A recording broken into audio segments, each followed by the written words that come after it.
અલી કુંજન, તને ખબર છે આપણા ગામમાં ઘોડા વેચવા વાળો એક સોદાગર આવ્યો છે. તો એનું શું છે? અરે શું એક એક ઘોડા છે અને શું છબીલો એનો સોદાગર છે. બસ આનું આજ તો દુઃખ છે, જ્યાં કોઈ જુવાનીઓ જોયો નથી કે ગાંડી થઈ નથી. એટલે તું મારી મશ્કરી કરે છે એમ? જ્યારે નજરે જોઈશ ને ત્યારે ખાતરી થશે. એમ? તો ચાલ ચાલ ચાલ.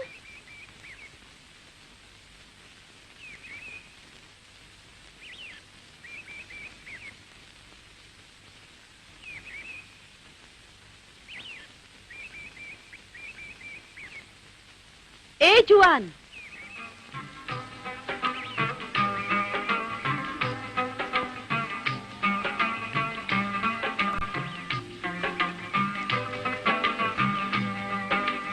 શું ઘોડા રાખો છો? તો તને શું ગધેડા લાગે છે? ના ના, છે તો ઘોડા જ, પણ મને એમ કે સારા હોય તો ખરીદીએ. તું તું ને ઘોડા ખરીદીશ? જા જા, ઘરે જા, પાણીની હેલી ઉતાર, રોટલા ટીપ ને ઘરવાળાને કોળિયા ખવડાવ. ઘોડા ખરીદવાનું કામ તારું નહીં. અરે ઘોડા ખરીદવાનું કામ તો મરદ મુછાળાનું છે. શું એમ? મને પડકાર ફેંકો છો? અરે પડકાર ફેંકવાની તો મારી આદત છે. તો પડકાર ઝીલવાની મારી આદત છે. બતાવો ઘોડા. એમ? આજુ એકને જોઈશ તો બીજાને ભૂલી જઈશ. કોને જોઈને કોને ભૂલી જઈશ? લો કરો વાત. આ બંને તો એકબીજાને જોઈને પોતાની જાત જ ભૂલી ગયા. હા? એ જુવાન, આ ઘોડાના શું મૂલ છે? આ ઘોડો? નહીં નહીં, આ ઘોડો ભૂલી જા. ખૂબ તોફાની છે. જવા દે, તારું કામ નથી. જા જા. એમ વાત છે? કેમ થઈ જાય? હા થઈ જાય.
અરે ઘરના બધા ક્યાં ગયા?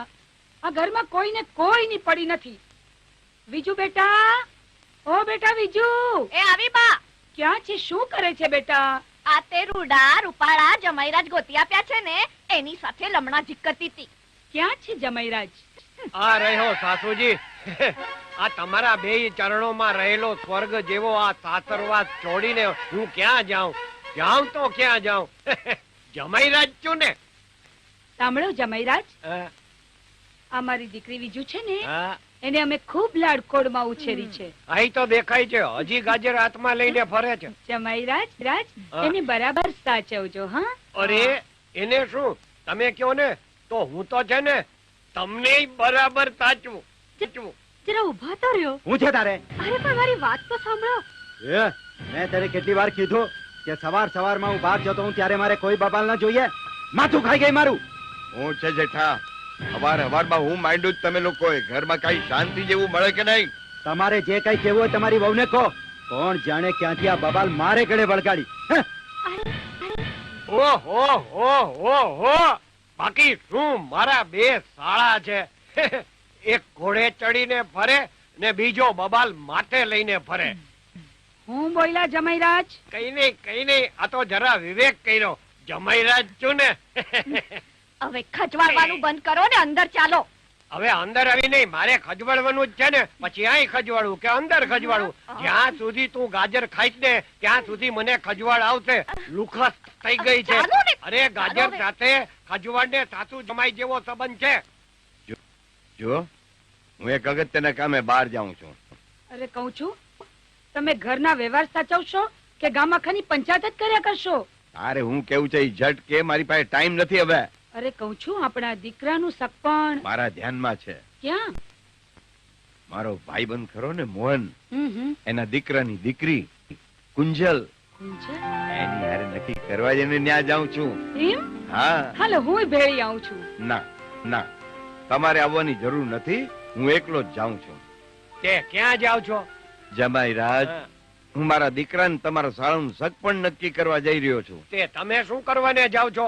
મારા શાળાનું સગપણ કરવા હું જઈશ. તમે જશો? હા કેમ કઈ વાંધો છે? બીજો ખાસ વાંધો કઈ નથી પણ તમારામાં થોડી બુદ્ધિ ઓછી છે ને. હા એટલે જ તો તમારા જમાઈ બનવાની ભૂલ કરી છે ને. હું બોલ્યા? કઈ નહીં સતરાજી આ તો જરા વિવેક કર્યો. જમાઈ રાજ છું ને. ઓહો બાકી શું સુંદર તમારું ઘર છે. અસલ હવેલી જેવું લાગે છે. હવેલી હો. શામજી બેટા કોણ આવ્યું છે ભાઈ? બાપુજી દેવજીભાઈ ના જમાઈ આવ્યા છે. ઓહો જમાઈરાજ પધાર્યા છે. ધનગડી ધનભાગ આવો એ મોહન બાપા પગે લાગુ પાય લાગુ. બેહો આપ બિરાજો. જમાઈરાજ આજે આ બાજુ કઈક હા બાપુજી એક વ્યવહારિક વાત કરવા આવ્યા છે. વ્યવહારિક વાત મારી યાર. હા એનું કારણ શું છે કે મારા પરમ પૂજ્ય ભાઈબંધ ને તમારા સસરા. તમારા સસરા ને મારા ભાઈબંધ. મારા પરમ પૂજ્ય સસરા ને તમારા ભાઈબંધ ઘરમાં કઈ શુભ કાર્ય કરવાનું હોય ને તો મારા શુભ હસ્તે જ કરાવે. ખરાબ કામ તો એ લોકો કરી લે છે. કયું શુભ કાર્ય? મારા પરમ પૂજ્ય સસરાએ એમના દીકરા એટલે કે મારા શાળા માટે તમારી દીકરી કુંજલ સાથે સગપણનું માગું મોકલું છે. કુંજલ માટે? હા હવે આમે દેવજીભાઈ અને તમે મોહન બાપા જૂના ભાઈબંધ. હવે આ ઘરની દીકરી દેવજીભાઈ ના ઘરમાં વહુ થઈને આવે પછી તો રાજ કરે ને રાજ. હા તમારી વાત તો જમાઈરાજ સાચી છે પણ મેં મારી દીકરીને એટલા લાડકોડમાં ઉછેરી છે કે મારે એને એકવાર આ બાબતમાં પૂછવું પડે. હા બાપુજી કેવી વાત કરો છો? એમાં કુંજલને શું પૂછવાનું? અમે તમે ને દેવજીભાઈ જૂના મિત્ર છો. મને પૂરો ભરોસો છે કે આપણે જે કઈ કરશું એમાં કુંજલની હા જશે. હા બાપુજી અમને કુંજલ પર પૂરેપૂરો ભરોસો છે. એ અમારું વેણ કદી ના ઉઠાપે. તમે બેવ જણા કુંજલના મા બાપ છો. તમારી જો આ હોય તો મારી તો આ જ હોય ને. અને ગમે એમ તો દેવજી તો મારો દોસ્તાર તો ખરો ને. હા અને હું ગમે તેમ તો એનો જમાઈરાજ તો ખરો ને. તો પછી તમારી હા હોય તો હું જઈને દઉં છું શુભ સમાચાર અને મુકાવું છું ત્યાં લાપતી ના આંધણ અને તમે મુકાવો અહીં લાપતી ના આંધણ. બાકી હું એનો જમાઈરાજ છું ને. ભલે. જય શ્રી કૃષ્ણ બેન. બેટા કુંજલ ઉભી રે, મારે તારી હારે થોડીક વાત કરવી છે. તમે ખરા છો? આવી વાત બાપ નહીં માં કરે. હે? હું વાત કરી. હા લે તું કર.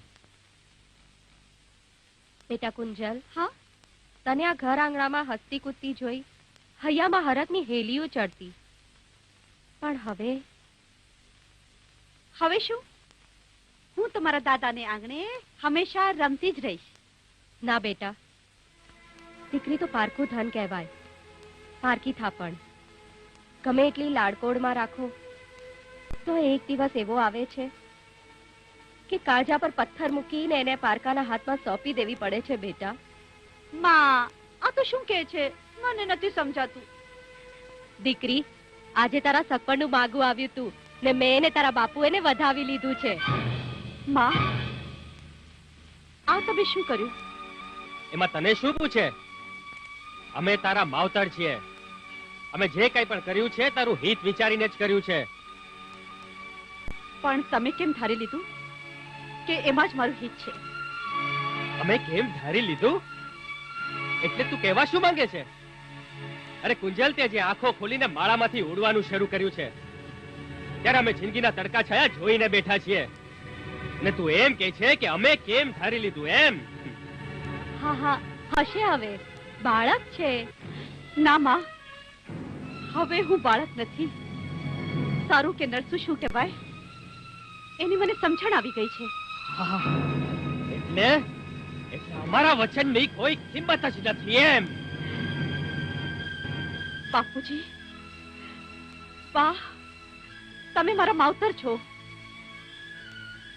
પણ મારે મારું જીવતર ક્યાં જોડવું તે નક્કી કરવાનો તમને કોઈ હક નથી. હક નથી? હો? એટલે તું કહેવા શું માંગે છે? બાપુ, હું તારો બાપ? શું થાય છે તમને? બાપુ, શું થાય છે તમને? દાદાજી! શું થાય કુંજલ બેટા? શું થાય છે? શામજી! શામજી! એ લાખા, બાલા, માજી! વૈદ્ય બોલાવ જલ્દી!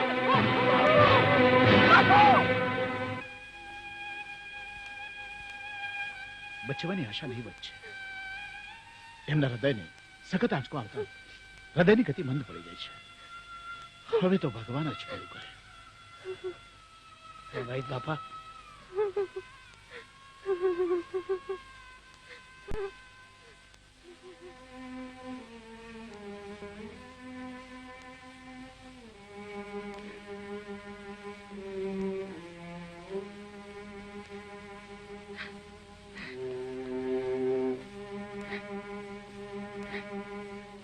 દાદાજી,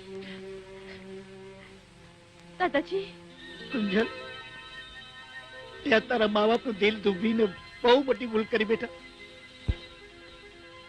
મા બાપ ને તારા પર કોઈ હક નથી એમ કેતા તને આંચકો નહીં લાગે? એક કડું સત્ય તને કહું, આજ તને તારા મા બાપ ને મા બાપ કહેવાનો કોઈ અધિકાર નથી. શું કહું દાદાજી? મને મારા મા બાપ કહેવાનો હક નથી? અહીંયા પર પથ્થર રાખજે દીકરા. આ તારા સગા મા બાપ નથી. શું? એ તારા કાકા કાકી છે. ના દાદાજી, ના. હા બેટા, હા તારી કાકીએ ભલે તને જન્મ નથી દીધો પણ સગી જનેતા કરતા આજકા હેત દીધા છે. ના દાદાજી. અને મરણ પથારી પડેલો મારો દીકરો, તારો કાકો, એને તને હૈયાના હિલોળે ઝુલાવી છે બેટા. મને માફ કરી દે દાદાજી. એક હજી વાત મારી સાંભળી લે. તું જયારે આવડી હતી ને ત્યારે તારા મા બાપ ને તો વાવ ભરકી ગઈ હતી બેટા. અને આ સાગર પેટી વહુ મારી એને પોતાની દીકરીની માફક તને ઉછેરી. દાદાજી, એક છેલ્લી વાત મારી સાંભળી લે કે તારા હિતમાં કોઈ ભાગ ન પડાવે ને બેટા. યાટી બે જણા પ્રતિજ્ઞા લીધી પોતાના પેટે સંતાન નહીં જન્મે. ના દાદાજી, મને માફ કરી દે દાદાજી, મને માફ કરી દે દાદાજી. આ તારા શબ્દો સાંભળી આ ત્યાગી માણસના દિલ પર વજ્રઘાત થયો છે. અને જો એને કઈ થઈ ગયું ને બેટા, ઈ મારા દીકરાને જો કઈ થઈ ગયું ને તો હું તો નહીં, તને ભગવાન પણ જા માફ નહીં કરે. ના દાદાજી, ના દાદાજી, હું મારા બાપુને કાંઈ નહીં થવા દઉં.